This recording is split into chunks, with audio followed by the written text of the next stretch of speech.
Good morning, everyone. My name is Allison Jones. I'm a teacher in humanities, and I am currently the coordinator of the Indigenous Studies program at Vanier. We will begin today with our land acknowledgement. For Indigenous communities across Turtle Island, there were and are specific diplomatic protocols initiated to acknowledge that they, as visitors, are guests upon another sovereign nation's territory. These protocols enabled the establishment and maintenance of diplomatic relations between Indigenous nations. Over 630 individual sovereign nations and communities of Indigenous peoples lived on these lands for 10,000 years prior to the invasion of European colonizers. They're the Ongohonwe, the original peoples. I'm grateful for our opportunity to meet here today, and I would like to thank all of the generations of people who have been and continue to be custodians of the lands and waters. I would like to acknowledge that most of us, especially here in Tiohtià:ke, Montreal, live in the unceded territories of the Kanien'kehá:ka, or Mohawk, who are members of the Haudenosaunee Confederacy and under the obligations of the Two-Row Wampum Belt. This land has also served as a gathering place for Anishinaabe, Abenaki, and other nations. I also recognize the enduring presence of hundreds of different First Nations, the Metis, and Inuit communities, and their cultural and spiritual contributions to Turtle Island. This is also a place where we would like to honor the gifts of the land, because the nature of our relationship with the land cannot be divorced from our thinking when we acknowledge the land and the Ongohonwe. I humbly give thanks to the waters, land, air, and all living creatures. The land is our kin, and this is not to be forgotten, but should be centered in everything we do.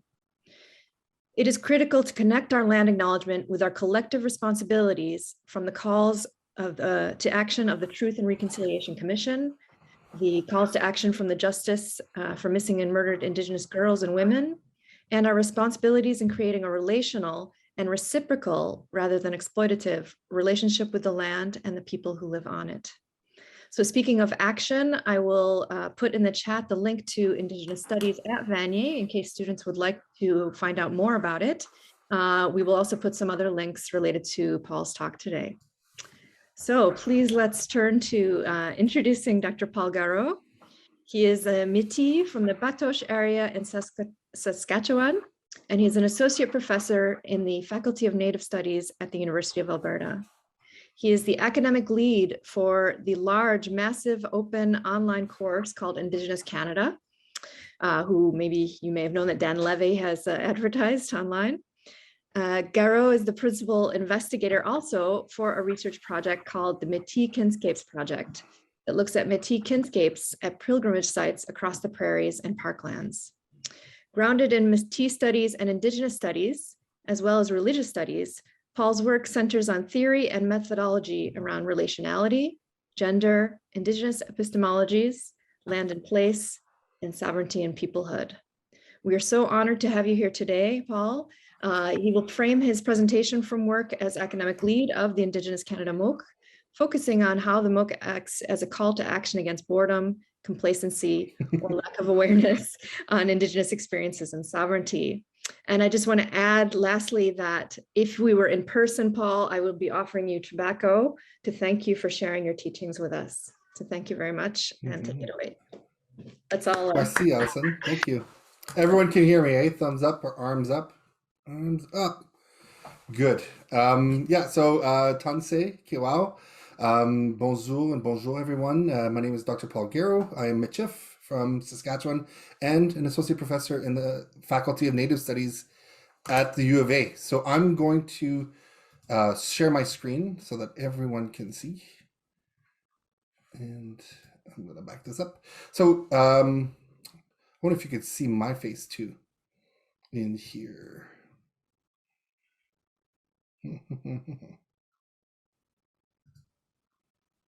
That's okay. Show floating panel. That's okay. Well, so just to give you a little heads up, I can't see you on your end, but that's fine. So I will just you could send me a text in my thing if you want to talk to me, whatever. But I really wanted to have this PowerPoint so you can see the images and sort of get a feeling of the themes of what we're touching on for the course that I'm an academic lead for, Indigenous Canada, as well as for this topic that we're talking about today about boredom, right? So we're looking, the way that I'm focusing our conversation today is that I'm looking at Indigenous Canada Mooc as resisting boredom that is complacency, right? So especially when it comes to Indigenous peoples and experiences in Canada, right? So on Turtle Island, as we said. So Paul, as sorry. an acknowledgement, yes. Can you hear Yep. me? Okay. So you asked if people could see you, and yes, they can see you and your slides. I also forgot to tell everyone that you can put your questions and answers in the chat, or if you're in the auditorium, you can also ask them live at the mic. Paul, would you like them during your talk, or we save everything for the end? Yeah, you could do it if you're thinking about it. Send it directly to us or to me. I'll just like keep talking. I feel like I'm just talking to my computer. So Okay. if I feel like I'm glazing over, you just like you can laugh in the mic or whatever. Okay, good. Okay, good. Yeah. Excellent. Good. So again, like any good acknowledgement, any good way to start.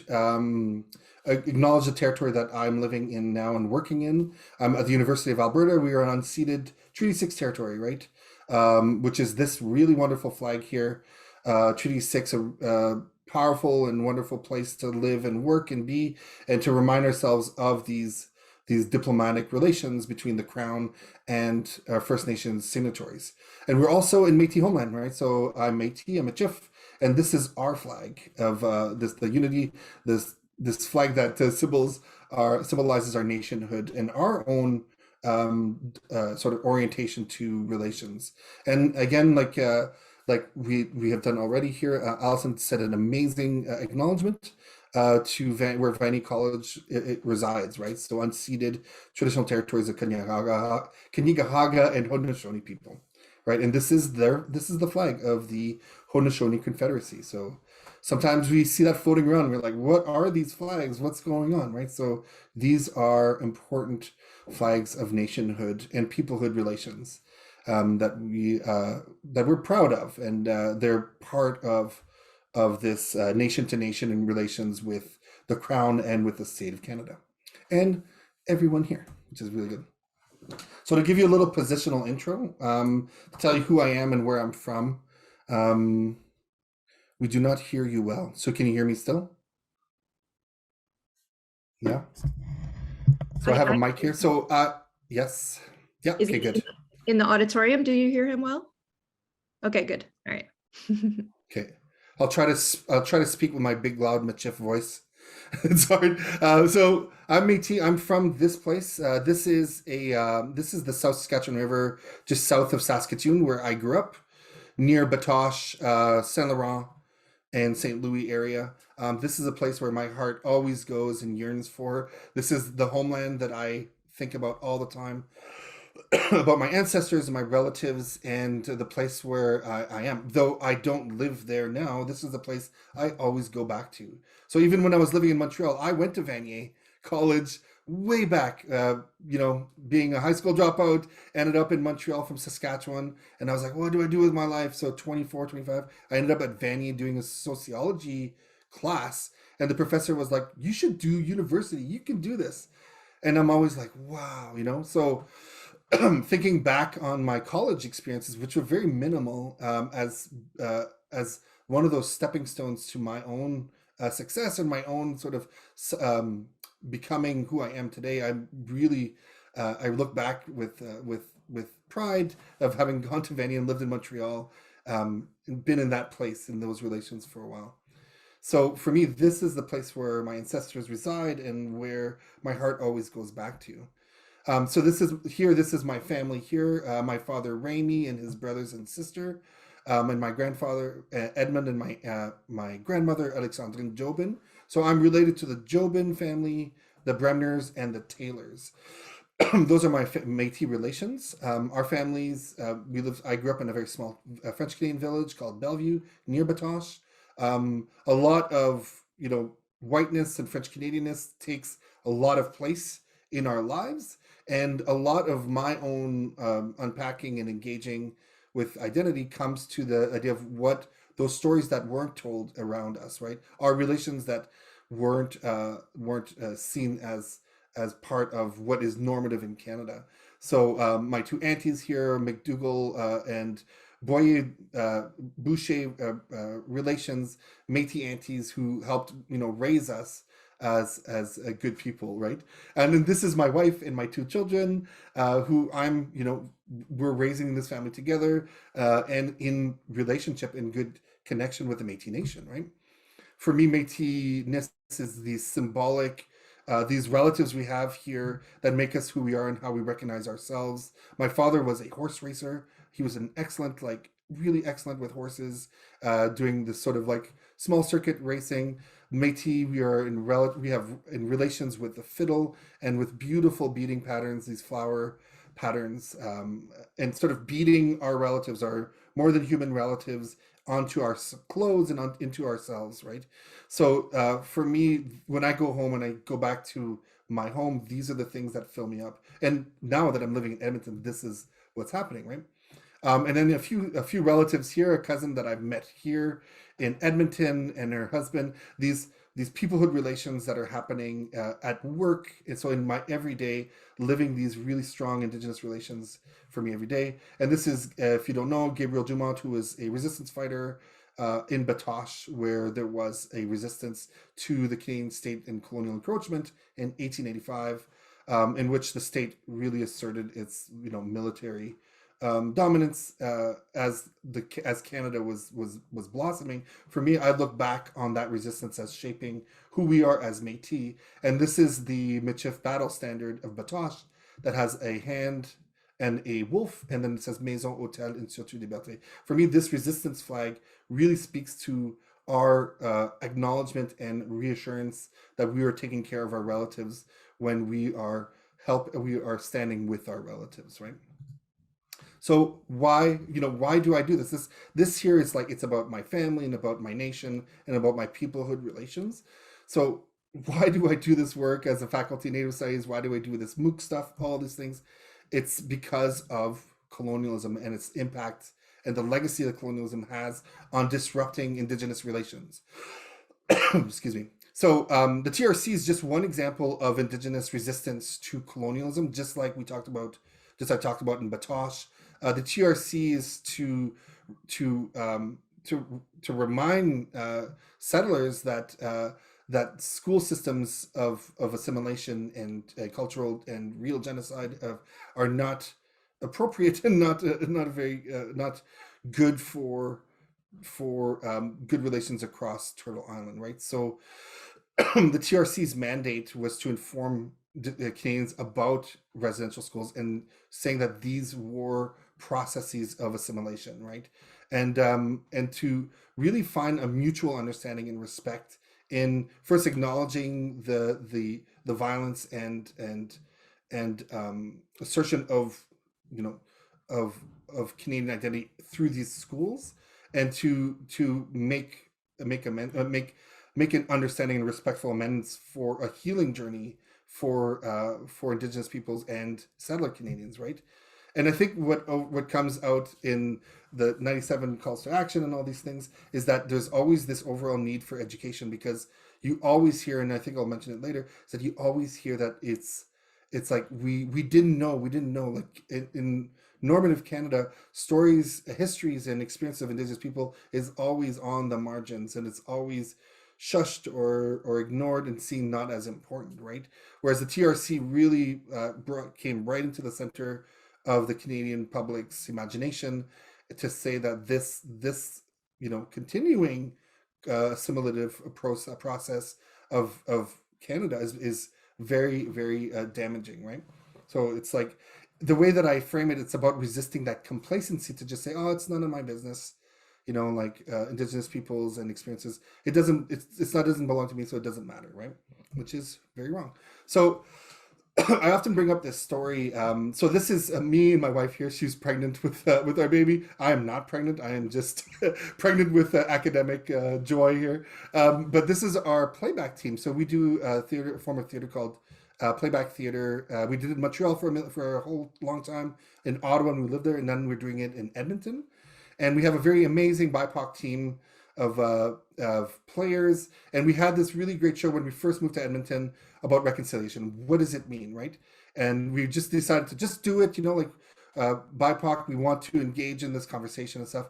And one of the participants who was Indigenous, self-declared as Indigenous, said there's two meanings to reconciliation, right? And he said reconciliation, so taking action to reconcile, and reconciliation, which is often what happens, right?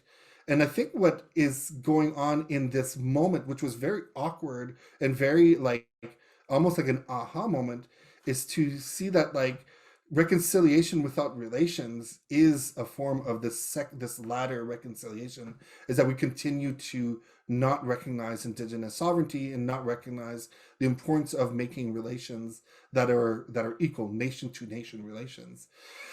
We always just impose on Indigenous peoples all sorts of like of possessiveness and management over and over again, these paternalistic approaches. So it really was an aha moment for us, and we're like, holy crap, what, how do we then engage in this like this pushback, this education, this literacy around knowledge of these experiences without possessiveness, right? So again, so what is the problem? So this comes back to our faculty here. So this is a picture of our faculty with a teepee and a Red River cart here, and then our treaty bear, which is a beautiful sculpture that's sitting right in the quad, right in front of our faculty. So for us as a faculty of Indigenous Studies with Indigenous scholars and community members in our institution, we are constantly having to sort of like push back against that complacency of like settler complacency of trying to educate as well as center our own experiences in our communities, right? So we often get we did not know, right? And which is totally part of the story of Canada, of Quebec, of colonialism in Canada, right? So in our process of building this course, we were like, there was lack of representation Indigenous experiences in Canada. We need to like sort of bring this out there so people can see that the work that we're doing is to shake up that I didn't know, right? So, and for us, we are always talking and standing. I say standing with our Indigenous our relatives, our Indigenous nations and peoples, right? And speaking and standing with them. This is a concept or an articulation from Dr. Kim Tallbear. If you ever have a chance to read her or meet her, she is amazing. She's from my faculty, and to bring forward Indigenous ways of being and knowing. As a way to say this is a good way to think about things. This is a good way of being critical about colonialism and to see and recognize Indigenous sovereignty, right? So this is more than history and it's more than issues. I think sometimes we talk about Indigenous issues. It's always about issues, and it's such a pejorative or like sort of paternalistic way of looking at the issues of colonialism, right, and its impacts and legacy on Indigenous people as well as Black and people of color in Canada, right? So, so this is a broader decolonial project of saying that our communities are more than issues. We are engaging things critically, and then to have online resources, right? So, so this is the sort of the opening salvo to what we were doing and why we were doing it. And then, so we've done this course, and I'll tell you a bit about it in a second, but I did want to mention that a reason why we've gotten so much like sort of being seen so much is that Dan Levy, so talking about complacency and boredom and COVID, right? So Dan Levy, if you don't know him, he's one of the breakout amazing actors and stars of Schitt's Creek. He has 2.7 million Instagram followers, and he contacted amazing Tracy Bear, who used to work in the Faculty of Native Studies, and she moved to McMaster. She's amazing. Look up her work. She's so cool. She's doing work there. And it was essentially a COVID response. So me and Tracy were just doing our thing, and Dan contacts Tracy and he's like, I want to take this course on Instagram Live and invite my followers and my fans to also do this work because we want to resist complacency, this settler complacency that I spoke about, right? And how do we take this time in which we were all at home just doing our thing and do something that's fun and that's educational and that's really an anti-oppression approach to seeing Indigenous peoples and their experiences in Canada, right? So we ended up doing this Indigenous Canada Mooc together every Sunday for like 14 Sundays last year. I'm still exhausted by it, I think, because it was a lot of work. We just say, oh, let's just do this. It's fun, and I have a link too in this thing here. So we just, but it's just like it was really joyous to do it together. As you can see here, this is Tracy here. This is Kim, Dr. Kim Talbert, and this is Dan, and this is me. We're all like this. On this one, we were talking about gender and sexuality. We were just telling dirty jokes. It was so much fun, you know? This idea of being critical and engaging in such a fun way. And I think what me and Tracy were actively thinking about was operationalizing or bringing forward sort of a Cree principle of Kiwikewin, right? So if you want to, this is an article written by Dr. Cindy Gunnett from the faculty from the University of Alberta, called Kiwikewin, the Visiting Way. So fostering an Indigenous research methodology. Beautiful article. So what we were doing, we were operationalizing this visiting way in this online platform with Dan and me and Tracy, making this into a ceremonial space of diplomatic engagement, right? Not so formalized that we might perceive or might think of it, but it's what we were doing is that we were visiting, we were seeing each other as each other, right? We were affirming our body sovereignty and our own nationhood sovereignty and relations as we were learning this, right?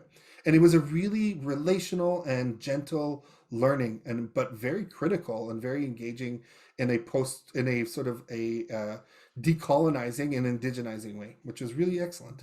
And it was really fun. So you can click this link here to see the YouTube channel because we recorded all of them, and it's really fun to read them and to see them, right? So Dan invites us into this space, and he always positioned himself as a settler, and he never like bemoaned, it's like about like, oh, I never knew, and I'm just so full with guilt and stuff. He was like, there was all these blind spots in my education and me as a Canadian growing up in Toronto, being queer, being, Jewish, all these things, like all of his identity was right there with us, and we positioned ourselves as well, and we had these great conversations.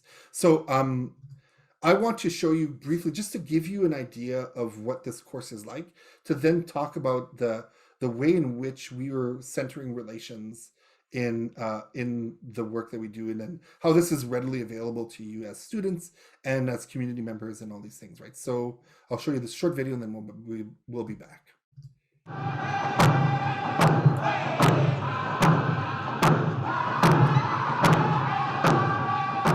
Indigenous Canada is a unique online learning experience that emphasizes Indigenous perspectives and worldviews. The collective intention of this course is to tell Canadian history from an Indigenous perspective. It's a 12-module course that investigates issues important for understanding the past and current relationships between Indigenous and non-Indigenous societies. Topics include Indigenous worldviews, fur trade, environmental impacts, legal systems and rights, political conflicts and alliances, political activism, and contemporary Indigenous life, art, and expressions. Faculty and staff at the Faculty of Native Studies at the University of Alberta developed the core vision of this course, and the rich and diverse content that emerged is due to the generosity of the many Indigenous authors, artists, elders, and knowledge keepers who gave their time to the project. We have so much to share with you. Come and engage with the perspectives of Indigenous peoples in our complex relationship with Canada in Indigenous Canada.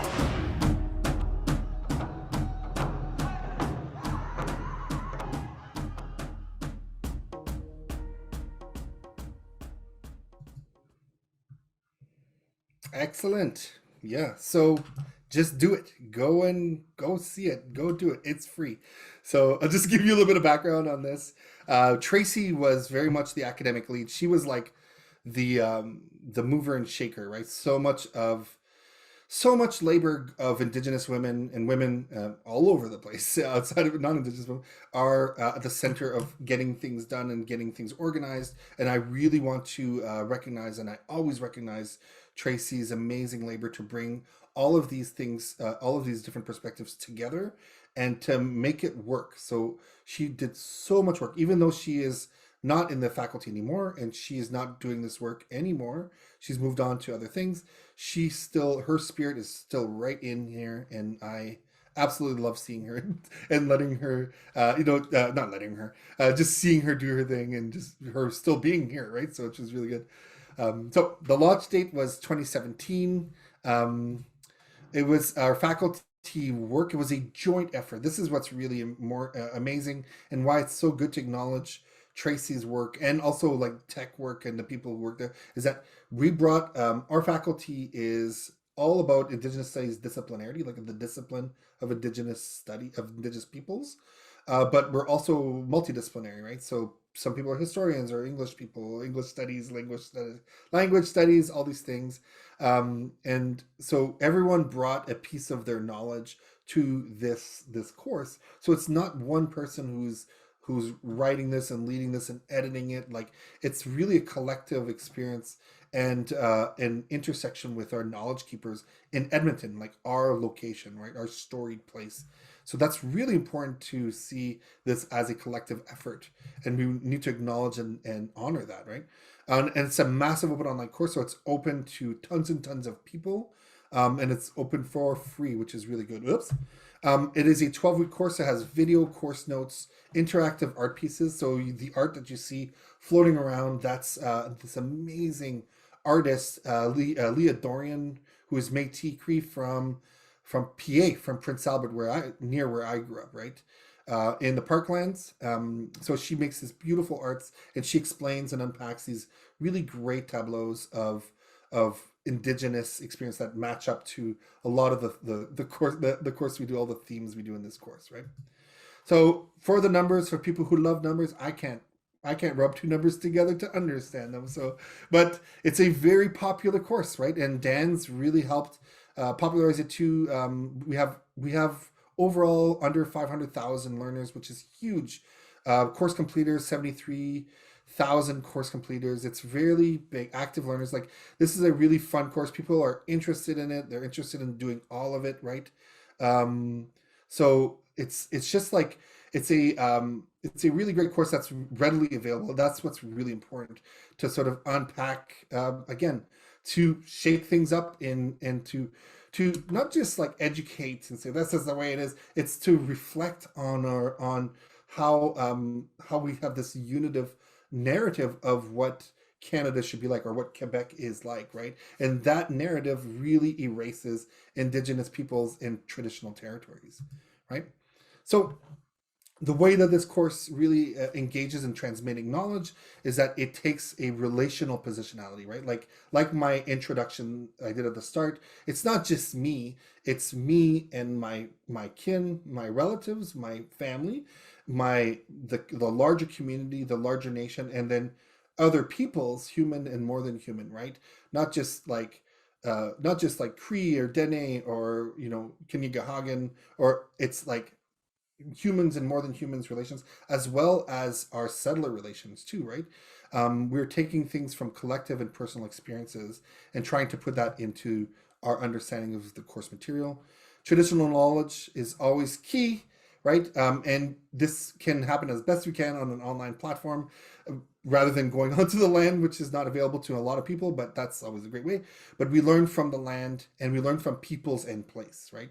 Montreal, what is that as a traditional place? What are the stories that are being, that are from there, right? Of the people who have related in those places forever, right? So what is that?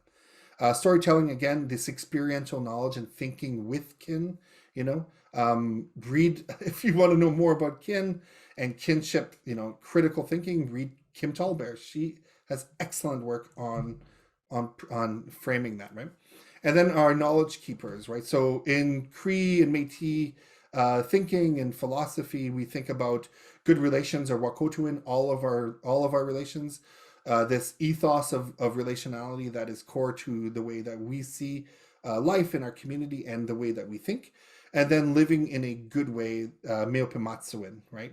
So this is again this frames our legal and philosophical perspectives, but this is how we think. This is our critical Indigenous knowledge. This is our disciplinarity, and it's situated in our place here. But this can land also in other Indigenous nations with ethoses of relationality and good ways of doing things, right? And visiting, always important. So what this convention or this complacency that I do want to point that out and explain a bit of Native Studies 101, like what are the things that we're kind of like struggling with, as you know, to try to put all of that way of thinking into the hands of, you know, other Indigenous and non-Indigenous people, like settlers, everyone out there. So it's like, again, for us, it was recognizing our limitations. We were very limited, like I said, by the internet, by online activity, by Zoom, of not being able to go on the land, or hearing stories from elders about place, right? Or hearing stories from people from hunters who are out on the land, who are engaging in peoplehood relations through hunting, and all these, you know, like layers and layers of how we are limited in this platform to engage in good relations, right? Again, focusing on our Indigenous knowledges and experiences from local to general. And I think sometimes that gets in the way of some people understanding that relevant to where you live. It's like, how come I'm taking a course about Alberta or Edmonton specifically or whatever, and in doing that out in the Maritimes, or like in Montreal, or in Quebec City, or anywhere, right? So there are limited options there to experience. Breaking from conventional history of Indigenous people, and this is something that's really important to stress, and then because I'll show it to you what that means, right? And then organizing our themes in Indigenous experience. So I'll show you what that means, right? So what is a conventional understanding of history in Canada? And this comes from like my own reflections of having to teach like Indigenous Studies 101, right? Which is like Indigenous history. What does that mean, right? Is it a philosophical thing or whatever? But what happens is that we constantly are faced or pushed up against how Canada, or Quebec, I'll say because we're talking Quebec, how there's a particular teleological understanding of history. It has a beginning and it has an end, and it goes up, it becomes progressive, right? So the way that we see history, and then we kind of buy into this is the normative, unitive way of thinking of that, is that we have this pre-contact history, this contact moment, Champlain and the others, I can't even think of them right now. A bunch of other, I just keep thinking Champlain, right? Anyways, all of them come over, make contact, you know, like make breakages of relations, whatever. We have fur trade, this 400 years of fur trade, 150 years of industrialization or more in Canada, and its effects in terms of like of you know, on the land engagement. Of resource extraction in Canada, and then modern Canada. But then Indigenous peoples are overlapped on this in a really pejorative way, in that pre-contact goes in a negative teleology, right, of ruling the lands, right? So we always think about, let's go back to pre-contact. Everything must be better back then, right? And then in contact, we're just helping hands, like Donnacona. He's just like almost like a rube helping out Chartier or whatever, you know, and then, oops. And then the other one, unequal partners in fur trade. So then it becomes less and less of this reciprocal political engagement. Industrialization becoming Indigenous people become wards of the state, this sort of paternalistic governance of Indigenous bodies. And then in Canada now we have what is like perceived as an Indian problem, right? Which is really what we are trying to undermine, is this notion, this structural racism that has us thinking like this, that's thinking that Indigenous people are like this or like that, or in all these different ways in terms of race and in gender, right? And ability, all these things, right? So for us, this course is a really great example of pushing back against this conventional history that makes us complacent to Indigenous people, because if the complacency comes from, oh, well, they were once really awesome and then now they're not so awesome. So really, I'm just going to focus on you know, Canadian economy history and like, you know, all these things, right? So it's like this idea that we can't consider Indigenous peoples as part of modern Canada anymore because they don't exist, right? Because of this way of thinking. So, but what's really awesome about our course is that Tracy and the group et al., we took a thematic approach. So we see here, it's in 12 modules. So instead of saying like history starts with pre-contact, instead of following this sort of gambit, we focus on important themes that are relevant to Indigenous relations, right? So worldview, we talk about worldview as, we try to make a good point of bringing a couple of relational perspectives and cultural perspectives into play, but saying that like Indigenous ways of being knowing is shaped by language, land, ceremony, and sacred history, right? So all these things. We talk about the fur trade, right? Which is a big, important relation of Indigenous relations with settler institutions. We talk about trick or treaty and the history of like so many treaties that happened between the Crown and Indigenous nations, and how those developed and come in and out of things. New rules and new games. Talking about governance. We're talking about residential school here, which I'll talk about in a bit, and then the modern Indian, so this modern historical perspective, and then start talking about contemporary perspectives like Red Power, right, political movements in the 60s, talking about sovereignty and what that is, talking how important women and genderful people are to Indigenous governance, talking about Indigenous experiences in the city, and then current social movements, and then living traditions, seeing how art really interacts with Indigenous like sovereignty, right? That the personal is political, but for Indigenous people, the personal is collective and co-constitutive, right? So this is a really great framework, and I'm absolutely grateful for it, for moving beyond, right, this idea of Aboriginal or Indigenous issues. So just to give you an example of how this is where the gentleness comes into play to sort of help settler Canada or settler Canadians to push against that complacency, right? So in this frame for Module 5, when we're talking about the TRC, like the TRC is also a gentle reminder of good relations. That like so the way that we framed it is not just talking about the brutality and the violence and the genocide of Indigenous peoples and culture and community and governance and all these things. We frame it in this sandwich here of, we talk about residential schools. It's a really traumatic part of Canadian identity, and the more and more we hear of children, of these crime scenes, really, of Indigenous children being rediscovered, because Indigenous communities always knew where their children were. This being in the mind out in public is a really important reminder of this past, right? But what we do is we frame it as Indigenous peoples have always known how to raise their children in good relations, right? So we frame it in terms of observational learnings and like 7th-generation teachings. These a little bit of an establishing of Indigenous sovereignty for teaching, right? For teaching about relations, and then saying that residential schools are techniques of civilization and indoctrination, right? Followed by the TRC and really centering the TRC as a viable response and need for Canada and Canadians to engage in taking responsibility for those mistakes, but also taking responsibility for making good political nation-to-nation relations with Indigenous people. And healing is that moving on. It's about seeing each other and engaging each other, right? So for us, this course and this module here and the course in general, it really is about asserting a relational pedagogy as best as we can, right?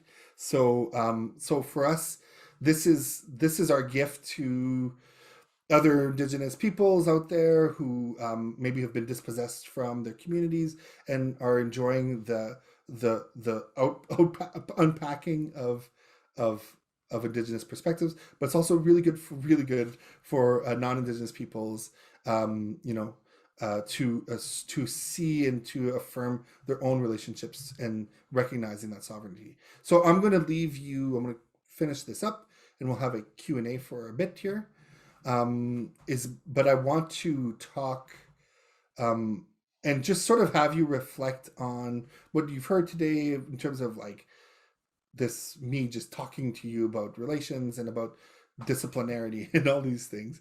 But to leave you with two reflection questions for you now and for you in your classes or with your families or your community, right? So related to this whole Vanier amazing symposium, what does boredom and complacency mean to your knowledge, attitude, and outlook on Indigenous experiences and sovereignty?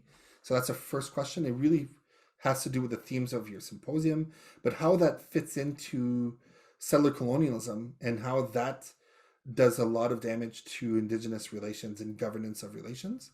And then the last one is reflection number 2 is how can you center good relations as part of your reconciliation actions?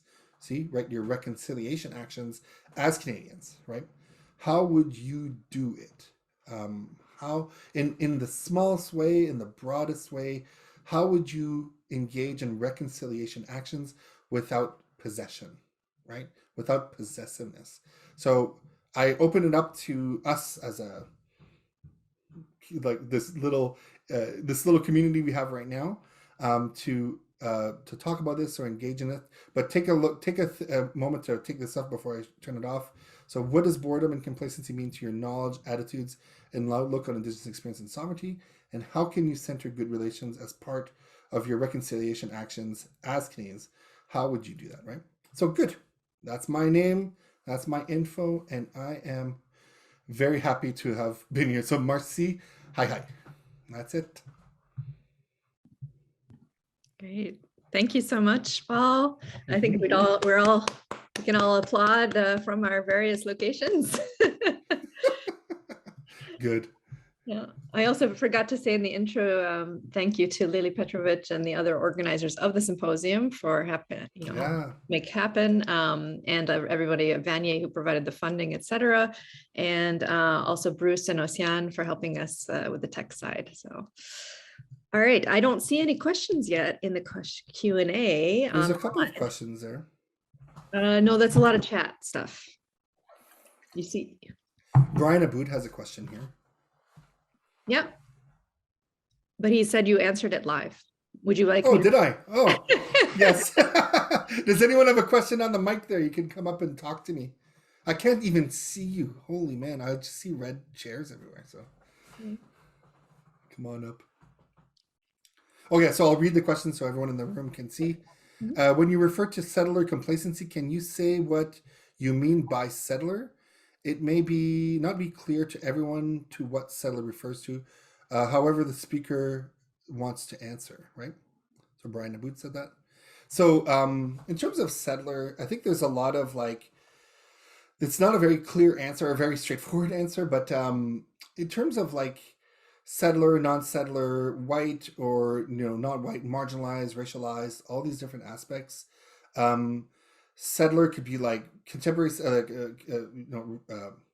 settler of recent settler or old school settler, right? Like when we talk about Quebec and pur laine Québécois, that's a kind of old school settler idea. But my boss, Dr. Chris Anderson, my dean, he had said, I don't want to talk about settler at all. We want to talk about power, right? And talk about whiteness, right? And how much whiteness as an ideology of colonialism has a lot it takes a lot of space in the way that settler realities and governances work, right? And that happens all over. It becomes a part of an implicit and explicit structural racism that affects universities, affects hospitals, social services, police services, everything, right? So really great insight from my boss. So if ever you see him, you tell him I said that he's good.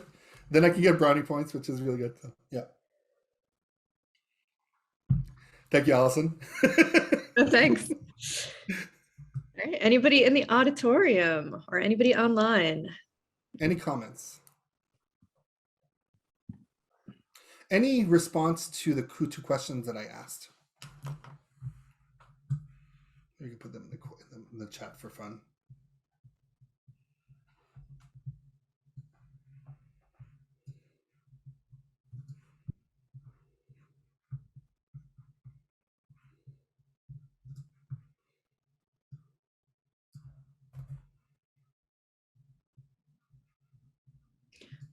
Okay, it looks like Lily, yeah, is going to ask a question. Somebody's going to ask a question from the auditorium, and then we'll ask another question from the chat. There you go. I put in both the reflection pieces in there. But we can't hear the mic yet from the auditorium.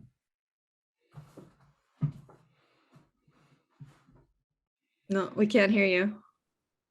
Oh, wait. There it is. Okay, you can hear me now? Yeah. All right, so Yeah. I'm here also Wow. to break the ice for you guys. You can come up and ask questions. I'm doing it first. And I'm not entirely sure what I want to ask. I just have some ideas, and perhaps you can give me your response to them. This morning, we listened to James Dankert define boredom as, well, he made an analogy with pain. He said, when you feel pain, it's a call to action. You have to do something like take your hand off the burning stove because there's a reason it hurts. And boredom in the same way is a call to action. Now, I was looking at some of the images that you had earlier, and there's a sign that there's a phrase that comes up often, which is idle no more.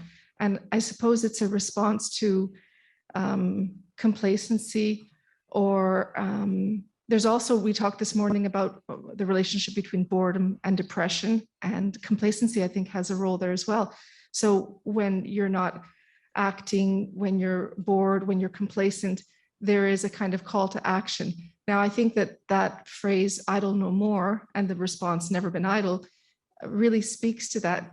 Can you say something about that? Mm-hmm. Yeah, so idle no more came out of it came out of women's labor again. You can stay on the camera too. I'd like to talk to you. Don't walk away. I'll be talking to an empty mic. And you can talk back to me, which is fun. Idle no more came out in 2014 or something. It was a response to a bill that was pushed by the Conservative government of Stephen Harper around, it was an omnibus bill that had to do with like, there's things, happiness things in the front of the bill, and then inside the bill was all of this resource extraction policy that would jeopardized a lot of waterways and like sort of like environmental protections on Indigenous lands, right? Indigenous places and relatives, right? So it was a lot about resource extraction and just being able to go get that stuff. So Idle No More was organized by 4 women from PA, same place as the political hot seat of Prince Albert, Saskatchewan. Fantastic. So they were like, it's not about being idle no more in terms of like we will not, Indigenous people will not be idle anymore. It was really saying that like Canada and Canadians and settler Canadians shall not be idle anymore. You cannot sit on your hands and just let these kinds of like atrocities to Indigenous relations happen over and over again. So that's why it really took off for Indigenous people, because it was like Indigenous peoples have been organizing like this forever, ever, and ever, right? Responding to, let's say, like bad treaties and stuff.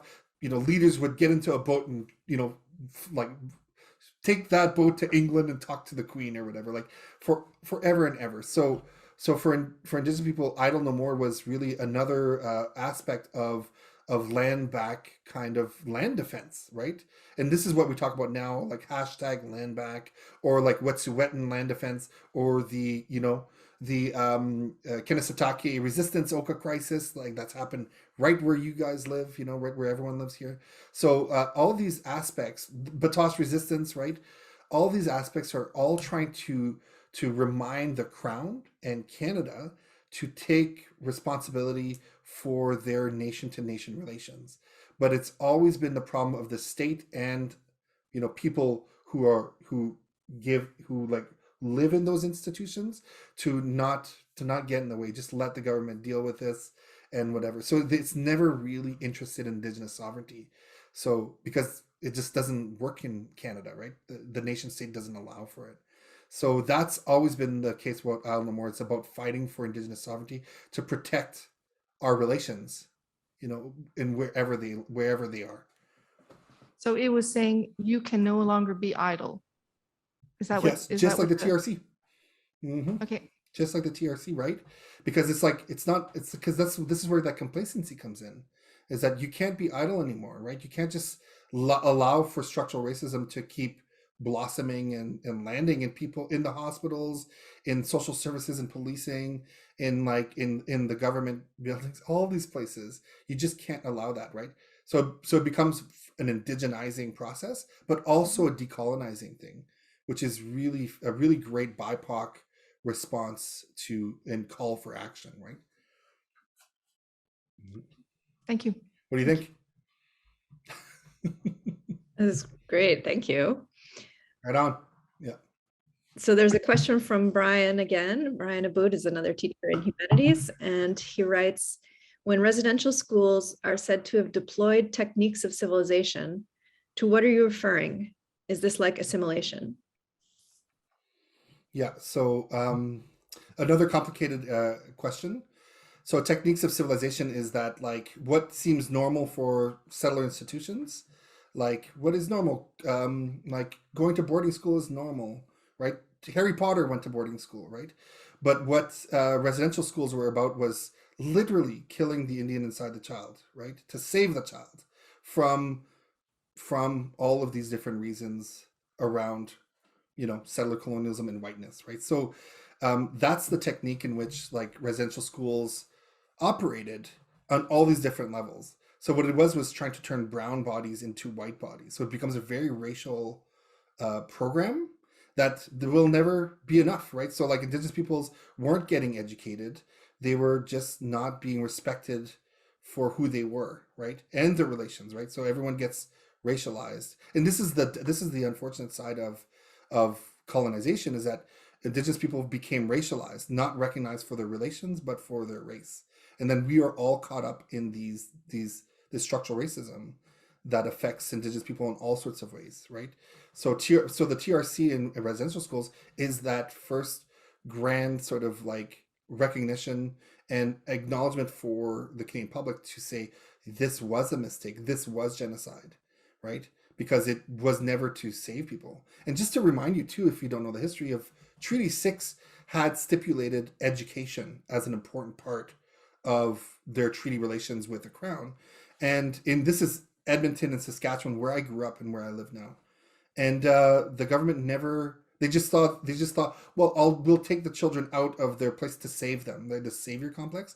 But what they wanted was that people would come to the communities, come to where their fires are and where their kinship is living and engaging, to teach them the ways, these modern ways, and to move on. Like this is normal ways of being, right? Like Indigenous people have this great capacity to absorb any kind of thought and philosophy and engagement, right? So this is that, again, this complacency and structural racism to think that Indigenous people don't have a capacity for modern thinking and modern engagement. Absolutely they do. It's really about like Indigenous people have, it's just that these relations have been dispossessed by things like residential schools, by reserve systems, for example, just making people just stay in one spot and not being able to move around like it was before, right? So, and all of this colonialism has a lot to do with dispossessing Indigenous people from their capacity to make and to continue making these really broad relations that are to do with knowledge and ways of being, right? So that's essentially the root of residential schools as a technique of civilization. Thank you for white civilization. Yeah, for settler, it was about like, yeah, it's about British and French colonial, hegemony, power, and exploitation, right? So, for example, like Canada and all these worlds were all seen as empty lands, and we still see it like that. So it's called terra nullius, these philosophies that drove colonial exploitation, right? Across the globe, not just in Canada, but we're talking about this. This doctrine of discovery that was promulgated by the Catholic Church in early colonial times, that said people who are not Christian are less than. So there's on this hierarchy of being, and then that creates 400 years of chaos and exploitation and racialization of Indigenous peoples, right? Plural, right? And then what's the last one? Yeah, it's just all of these techniques of like of conquest and exploitation. But what happens is that we as Indigenous peoples, Indigenous scholars, Indigenous studies, we push back against that by critiquing it through our Indigenous capacities, but we also focus on our relations in our communities, right? We're not just defined by this history of colonization, but it often comes up.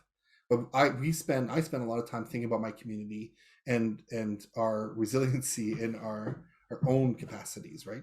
Which is a really great part of decolonization. It's not just about unpacking structural racism and empire and colonialism, but also thinking about your own communities as collective bodies, right? Yeah. All right, thank you. Merci. I talk a lot, sorry. All right, do we have any other questions from the audience before we get to others? Anybody in the audience? I can't see the mic, so I can't tell if anybody's standing there, but I can see you sitting in the chairs. This is a very interesting symposium, our first hybrid one for humanity. Yeah. I have two questions, if you don't mind, kind of related. Yeah, you bet.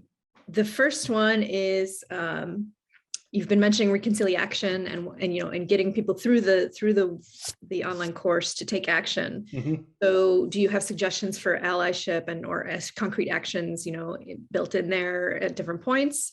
Another question is, you talk relationality and experiential learning.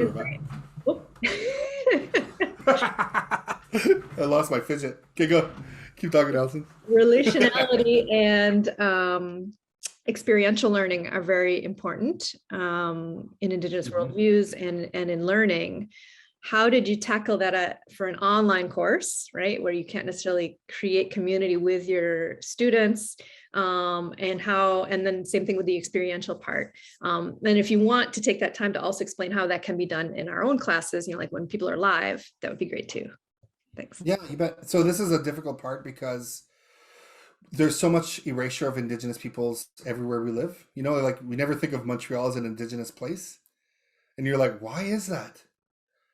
What does Ashalagami mean? Like all this history and like recognition that gets erased everywhere, right? So I think the course struggles with trying to land that in place because it's impossible, because it's a generalized course that's disseminated across the globe that a lot of Canadians take, right?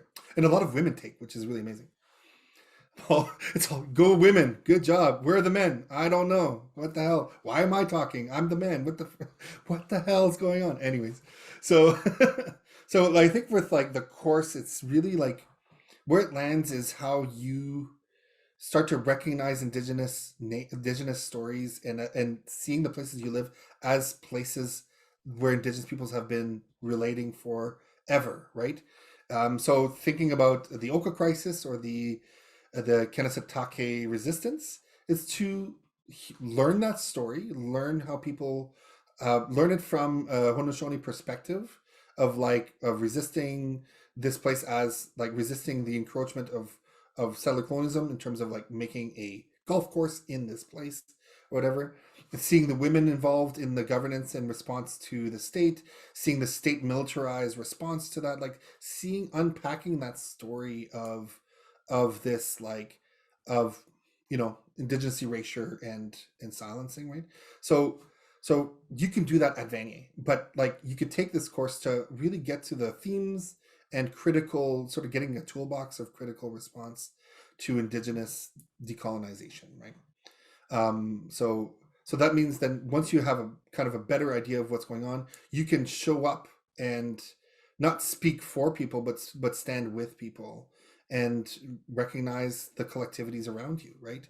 So going to powwows and participating, and I don't know, go to community like gatherings and stuff, and not speaking for them or possessing the knowledge and leaving, but just recognizing and knowing who you are in that room, right?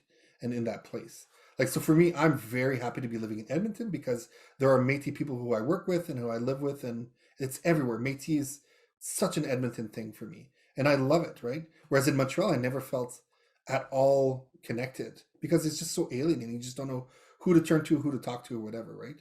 So it's a long process of active engagement in good relations. So, but the course offers you sort of like a framework to do that, right? And tools to critically engage that, and also to decolonize your own brains about anti-Indigenous racism, which is very prevalent throughout all of Canada, right? A real problem. So I don't know if that's the first part of your answer your question. What's like, is there something missing from your question? Because I got distracted by my pen. Tell me more of your That was question. no, my other one was about the experiential ways of learning and relationality that, how do you do that online? And obviously it's probably very limited, but then how would you do it if you could explain to people who may not know in the audience about how that could be done in classes as well. Yeah, Like do the work. So get interested in Indigenous studies, like that's at Vanier or whatever, because these courses are really great as a form of decolonization, right? It's a great decolonizing pedagogy and discipline approach to discipline, and then show up. But this is why it's like you don't show up and ask a million questions. You do the work by taking a course like this or engaging in a course like this, and then you show up with your positionality and just to give back to communities without taking up place in community, right? That's the hardest part. It's like to not be possessive about knowledge and place, but you find it in your backyard, right? But it has to happen. I can't do it from here. You have to do it from there. Great, thank you. Mm-hmm. Oh, something you just said, not a million questions. Yeah, there's that saying that it's not Indigenous people's responsibility to educate settlers about the history of colonialism and ongoing structural racism. It should be, settlers need to take on the responsibility of doing a lot of that learning themselves. So that's why a course like this is perfect, because it's still, but you can't just do your own research. You need to, find the appropriate sources, and those sources should be Indigenous, and they should be, people who are, you're listening to their voices directly, right? Mm-hmm. Yeah, a lot of people throw out like, just do the Mooc. It's like, I don't know what's going on. What's Wet'suwet'en? It's like, do the Mooc, and then you understand what's going on with Wet'suwet'en a little bit more, So and more, right? So yeah. Mm-hmm. Any more questions from the audience, either live or online? Mm-hmm. Online, you're not alive. Good to see everyone. Live. It's good to see everyone.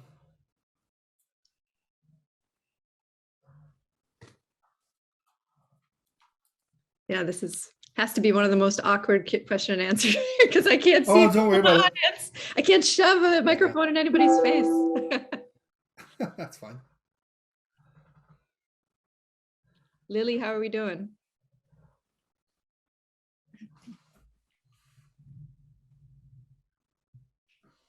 Here she's coming. Oh my God. I'm going to come up here because I didn't know if the mic was on. So if there are questions, I will definitely let you know that somebody's coming up. So far, we have a pretty quiet audience, and you guys can also type in from wherever you are the question and answer.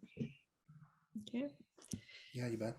And also to look at the reflections that I put into the chat, reflection question 1, to like go beyond this talk or being talked at, I think. So yeah, that this is an important thing to consider in your everyday life, in Edmonton or Montreal or anywhere. Mm-hmm.